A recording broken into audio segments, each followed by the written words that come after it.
Geometry Dash is a game that's single-player in nature, but with a massive online community comes competition amongst one another to see who is the best. The objective is simply to perform all the gameplay in each level without hitting any of the obstacles. When nerves and some just plain unlucky circumstances come into the mix, it can spell disaster for any top player trying to push the limits of the game. These are a collection of some of the most unfortunate playing moments the community has bore witness to. Bloodbath is the most iconic extreme demon that's ever been created. It sat unchallenged as the #1 demon for over a year, and a race to be the first victor after Riot to beat it broke out between Quasar and Serve. Serve was the frontrunner for much of the race, and when he was on a far run in G-Boy's part, many assumed it was about to be done, but that's not what happened. He'd end up getting the worst fail in the game's history to this point with 96%. To make matters worse for Serve, Quasar would end up swooping in to take the win and said the iconic quote of "Get wrecked, Serve!" Quasar would now have his name forever tied to being the first to beat Bloodbath, with Serve left as a footnote. Although he may have ended up losing the race, he still had a bright future, and went on to have a stretch as the game's best player, and remained able to complete top levels all the way to the present, where he managed to beat Oblivion and Tartarus. His activity has slowed since, but he still very well could compete if he chose to. The deuteragonist of Bloodbath, Sonic Wave is also tied to one of the game's worst ever fails. It had been floating around the community as a monumental challenge, and a relic of the Cyclic and Riot era that had yet to be toppled. If verified, it was on track to far outpace Bloodbath and bring about the largest difficulty jump in the history of Geometry Dash. To say completing it back in early 2016 would have been absurd is an understatement, and yet someone was possibly about to prove it could be done. But this is not a video of success stories. No! 98! 98! The underdog Mafui letting the chance to make history slip by as a result of his own buffs has remained in the community consciousness for the last 8 years and counting. It's one of the most iconic moments this game has ever seen in over a decade worth of history. Even in the present, it's still viewed as potentially the worst fail a player in this game has ever had. Mafui's story takes a sadder turn than that of Serve, as he never managed to beat Sonic Wave, and ended up selling off his account on eBay, completely cutting ties with the game for good. Minecrafted's Crimson Planet blunder may not have been on a verification, but it's definitely worth mentioning. When you get to the end screen on a level, that's usually where it all ends, and you get to kick back and relax and be proud of your achievement. As you can probably tell, that's not how things went for poor Minecrafted in this instance.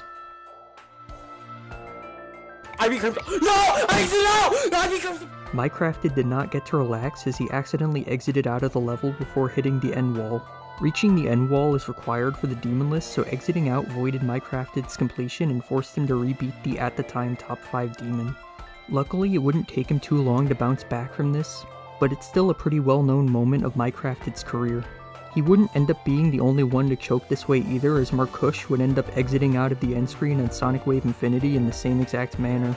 Markush would also end up getting the rebeat and the list record that nearly fell through the cracks. And if anything, the notoriety of the exiting out blunder brought more attention on both Minecrafted and Markush's completions of these levels than they'd have gotten otherwise, so it worked out well enough for them in the end.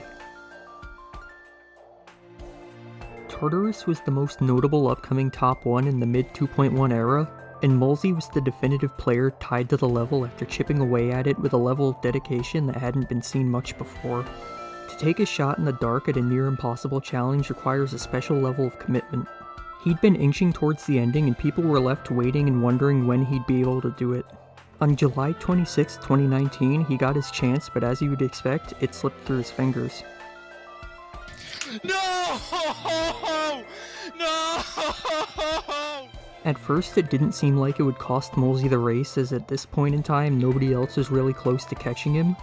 But in the meantime, Dolphy had entered the race and managed to overtake Mulsey and even verify the level despite being at a huge deficit to start compared to the 97% progress Mulsey had.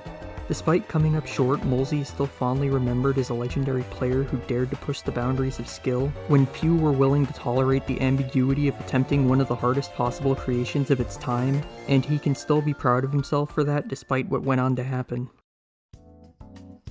Aiden's incident is a bit different to the others in this video. He had been grinding for months at his verification project Azure Flare. It was continually buffed and buffed to the point where if verified it would easily take the #1 spot. Aiden seemed determined and would grind the level every day. Seemingly today was about to be his lucky day when he'd end up getting far.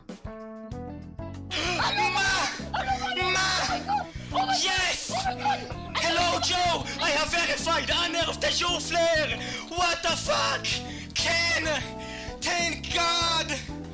Ken! Aiden verified Azure Flare and we had a new top 1 finally. Or so he thought. After his triumphant reaction in uploading the level, he'd come to realize he accidentally had no clip on the whole entire attempt and didn't really beat the level. It may not have been intended to happen, but the level was still cheated. Ironically enough, Aiden was the one who bought Mafui's GD account, and some of his bad luck may have rubbed off on Aiden in this moment of time. To this day, he's still buffing the level and has gotten nowhere near verifying it in its current state. As the days pass on, it becomes increasingly unlikely Azure Flare ever gets verified. This moment will forever serve as a reminder to double check you don't have any cheats enabled when trying to accomplish something like verifying a new top 1. Dill's Abyss of Darkness struggle is one I've already done an entire video about, but it wouldn't be right to not include it in a video of the worst fails in the game. He didn't just get 98 once, but 2 separate occasions.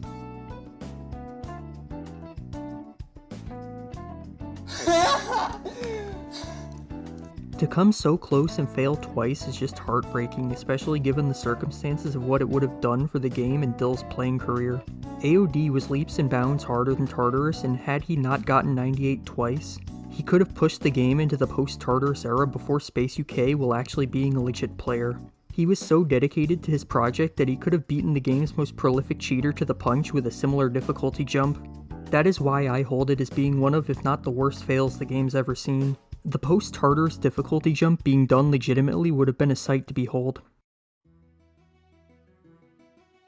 Tylor followed in the footsteps of Minecrafted and Mark Cush with his 96% fail on the top 10 Demon Slaughterhouse.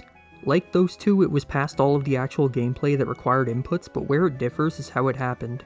He threw his headset towards his keyboard in the heat of the moment and it managed to hit one of the keys that makes the icon move, causing him to die in the auto. What? No! What? It's a fail that likely never will be exactly replicated because of how ridiculous the circumstances are. It's the modern day equivalent of Minecrafted and Mark Cush's blunders, but somehow even more goofy. Tylor ended up getting back there and not repeating it himself, and that brings us up to the end of this video. It seemed interesting to dig back up a bunch of these unfortunate clips and talk about what ended up coming out of them. Most of these players ended up being able to win in the end, but others weren't as lucky. But what they all have in common was that they dared to push their limits with this game in the first place. Even in failure, they made their mark on the community, and that's still winning in my book.